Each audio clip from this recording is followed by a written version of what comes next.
Y como les hemos anunciado, mañana una importante reunión en la Casa Blanca. Los presidentes de El Salvador, de Honduras y de Guatemala reunidos con el presidente Obama, el vicepresidente Biden. Y para hablar sobre esa reunión y sobre lo que esperan proponer, me acompaña en nuestros estudios el presidente de Guatemala, Otto Pérez Molina. Muchas gracias, presidente. Gracias por esta entrevista y por visitar nuestros estudios. Bueno, ¿cuál es su objetivo en esa reunión? ¿Qué es lo que trae usted a la Casa Blanca para conversar con el presidente Obama? Bueno, realmente traemos dos cosas que yo diría son las que tenemos que discutir y el día de hoy, quiero contarle, Juan Carlos, también estuvimos en el Congreso y también con senadores para estar hablando de esos temas.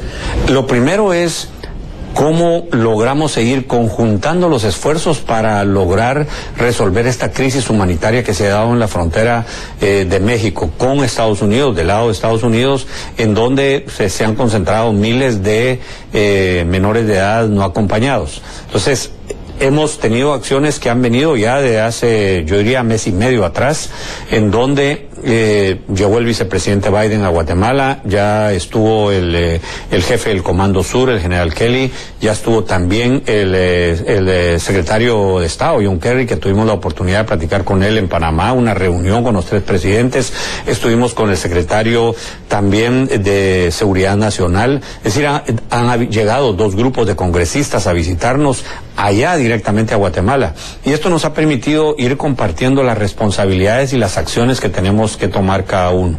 Mañana vamos a hablar de ese tema con el presidente Obama. ¿Qué estamos haciendo nosotros? ¿Cómo lo seguimos haciendo? Pero también, ¿qué esperamos de las acciones de Estados Unidos para resolver la crisis? Y yo le comento muy rápidamente, acciones como persecución a los traficantes, a las redes de traficantes de personas que allá son conocidos como coyotes, que ya empezaron a ser capturados, la unificación y las reuniones que han tenido los ministros de Relaciones Exteriores, los ministros de Seguridad, los secretarios de Comunicación Social, el lanzamiento de campañas para prevenir a los padres que no manden a los niños a correr todos esos riesgos, incluso el de la muerte, el fortalecimiento de los consulados nuestros en el área fronteriza aquí en Estados Unidos. O sea, hay una serie de acciones, el involucramiento de las primeras damas que vinieron, hicieron una visita también a los lugares fronterizos. Entonces, todas estas acciones, más las acciones y la discusión que ha tenido en los medios de comunicación, creo que empiezan a dar resultados ya, en donde hay una baja significativa de los niños que han ingresado o tratado de ingresar a la frontera de Estados Unidos. Ese es un primer tema que esperamos tratar mañana con el presidente, cómo resolver esta crisis que ya va caminando hacia la resolución. Y la otra es cómo logramos atacar de fondo las raíces de estos problemas, que eso sí tiene que ver con políticas de cooperación y que puedan tener un sustento por 5 o 10 años, que es como se pueden resolver esto. Para eso nosotros proponemos una acción, ojalá que sea una política agresiva de parte de Estados Unidos, como fue el Plan Colombia o como fue el Plan Mérida, ahora que sea un plan para Centroamérica, hablando de la paz y del desarrollo, de la prosperidad en nuestros países. En este proceso, presidente, tengo la oportunidad de conversar con la primera dama, con Rosa María Leal de Pérez. También he conversado con alcaldes, por ejemplo, de Honduras, no de Guatemala, y ellos decían, el problema no es solo de recursos, es de cómo se utilizan. El problema en la región no es exclusivo de Centroamérica, es la corrupción. ¿Cómo se garantiza que si Estados Unidos acepta esta propuesta de crear una iniciativa para mejorar los niveles de vida, ese dinero va a llegar a los pobres y no se va a ir a los bolsillos de los corruptos? Bueno, en el caso nuestro hemos hecho un esfuerzo muy grande realmente para lograr ir transparentando los recursos. Hemos creado una Secretaría de Transparencia por la Transparencia que está a nivel es una Secretaría Presidencial. Por supuesto tenemos la coordinación con el Ministerio Público para perseguir a los funcionarios que estén haciendo mal uso de recursos, y es un esfuerzo que tenemos que seguir haciendo. Es decir, son de los problemas que no se resuelven de un día para otro, pero tenemos la voluntad política y el compromiso para lograr que los recursos que ponen los guatemaltecos, o que en este caso pongan los contribuyentes de Estados Unidos, lleguen a los lugares donde tienen que estar y sea en beneficio de toda la región. Mencionaba usted Plan Colombia. Plan Colombia es una iniciativa con la que se hizo un combate directo al narcotráfico en ese país, en donde Estados Unidos ponía recursos muy importantes y ponía elementos muy importantes, pero la mayor parte del dinero la puso Colombia. ¿Estiman que algo similar pueda ocurrir? Porque aquí en Washington, en círculos del gobierno, se habla de corresponsabilidad y se habla de lo que debe hacer Guatemala, en este caso, su país, para resolver la crisis que se vio en Estados Unidos. Yo creo que sí. Nosotros estamos dispuestos a hacer nuestro mejor esfuerzo, pero en el Plan Colombia habría que revisar los datos, pero lo que yo recuerdo eran 1.000 millones al año por 10 años que Estados Unidos puso para salir adelante con el problema que se estaba dando en Colombia en ese momento.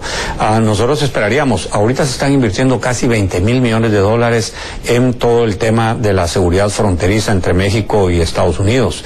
Yo creería que con un 10% de eso, si se va a desarrollar un plan en los países de Centroamérica que están migrando hacia Estados Unidos, estaríamos haciendo una inversión que sería mucho más rentable que seguir invirtiendo en incrementar el número de los elementos de patrulla fronterizas o de albergues o de una serie de gastos que se hacen. Si esto se hace en inversión, ahí se ataca el problema de raíz.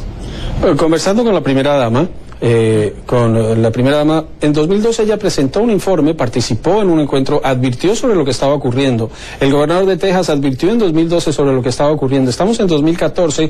¿Sabe usted qué pasó? ¿Por qué no se hizo un seguimiento? ¿Por qué no se advirtió antes de que esto estaba ocurriendo? Porque un flujo migratorio de esta magnitud no se da en 1, 2 o 3 semanas. Esto es una cuestión de meses y años. Sí, es definitivamente, sí. Efectivamente, allá en Guatemala, la primera dama se involucró en este tema desde recién que yo tomé el poder, y empezó a advertir ese tema porque le empezó a dedicar tiempo y empezó a notar que se estaban dando ese incremento. Nosotros allá empezamos a tomar algunas medidas, creamos una comisión de alto nivel, mejoramos los lugares en donde se recepciona, se creó un lugar también cerca de la frontera de México que no existía para recepcionar a los migrantes que estaban siendo deportados. Lamentablemente, yo creo que aquí hay elementos que hubo desinformación, mala información, que se aprovecharon todos los traficantes de personas que le fueron a decir a las familias y a las comunidades donde más migrantes ha habido en Guatemala de que había la posibilidad que si venían estos niños se iban a quedar y que no iban a retornar. Y ese mensaje empezó a circular cada vez más y más, no solo en Guatemala, sino también en El Salvador y Honduras, y se mira claramente cómo pasamos de 1.200 menores no acompañados que migraban, brincó a 4.000 en el 2012, brincó a 8.000 en el 2013 y a 12.000 ahora en el 2014, que es en donde se da la crisis y es donde ahora sí hay un involucramiento de los diferentes gobiernos para buscar una solución. Y habla usted de las cifras de Guatemala, las cifras generales son mucho más altas. La pregunta que muchos se hacen en Washington y dicen es que ¿por qué Guatemala no sella su frontera? ¿Por qué no impide que la gente salga del país? ¿Ustedes pueden hacer eso? La verdad es muy difícil. Nosotros tenemos casi 1.000 kilómetros de frontera en México, pero hemos trabajado conjuntamente. Ahorita yo recientemente, hace 15 días, estuve con el presidente Peña Nieto, en donde se inauguró una instalación que está 60 o 70 kilómetros adentro del territorio mexicano, que es un segundo puesto de control que ellos están poniendo. Entonces, con el presidente hay una política que compartimos con el presidente Peña Nieto, que es generar oportunidades, porque esos primeros 60 kilómetros es una tarjeta que puede tener cualquier guatemalteco y transitar como turista por 72 horas, o una tarjeta de trabajador temporal que se da en esa franja del espacio de México. Quiere decir que esto nos va a ayudar a tener una mejor relación comercial, una mejor relación de turismo, y va a lograr un desarrollo mejor en las fronteras. Pero por otro lado, quedan documentados también los guatemaltecos para que en ese segundo puesto de control el que quiera pasar ya tiene que llevar su visa o está todos sus datos registrados. Y todavía va a haber un tercer puesto de control que es en la parte más angosta de México, en el istmo de Tehuantepec, que estaría desarrollándose prácticamente un control todavía mayor.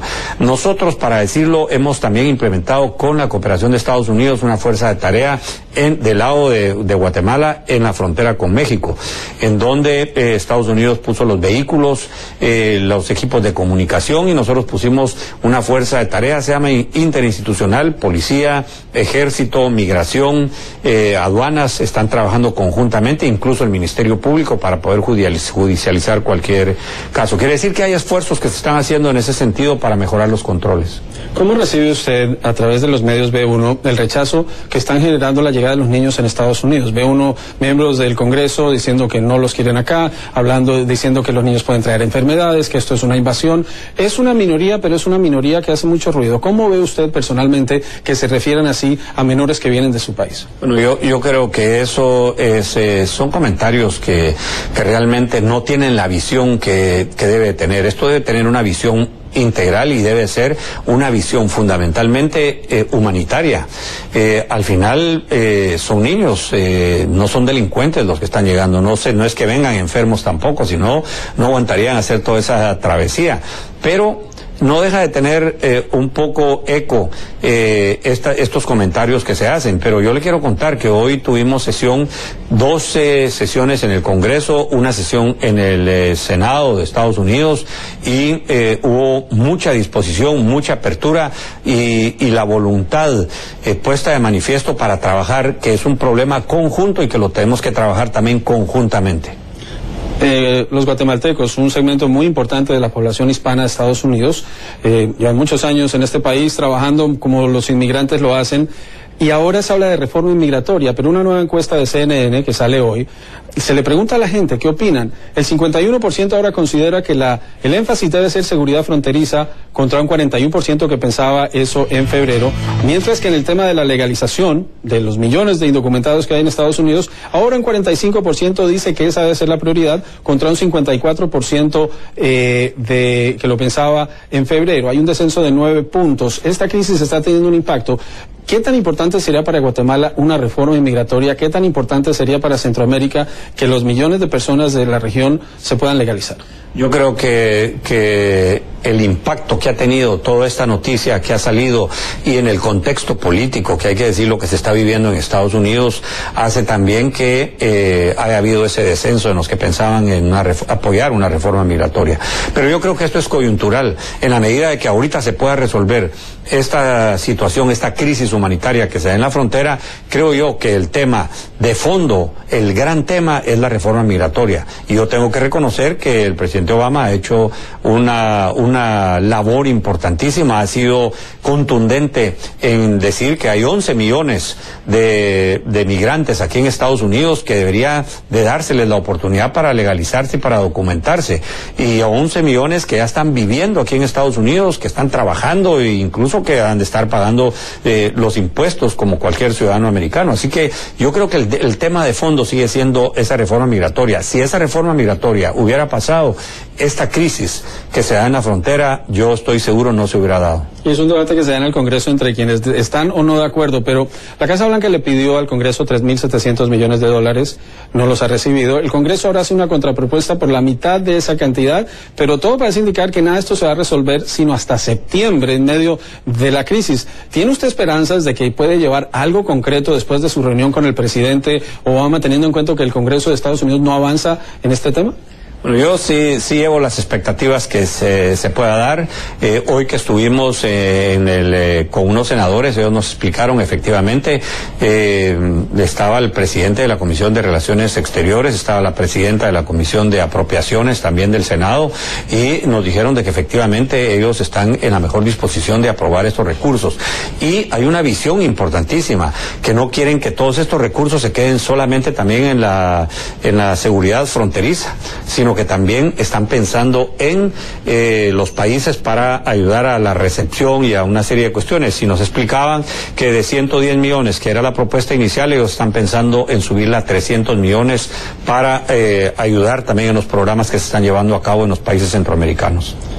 Otto Pérez Molina, presidente de Guatemala, vamos a estar muy pendientes de esa reunión que van a sostener ustedes con el presidente Obama, con el vicepresidente Biden, un tema que seguimos muy de cerca en Directo USA. Gracias por acompañarnos en nuestros estudios. Carlos, le agradezco por la oportunidad.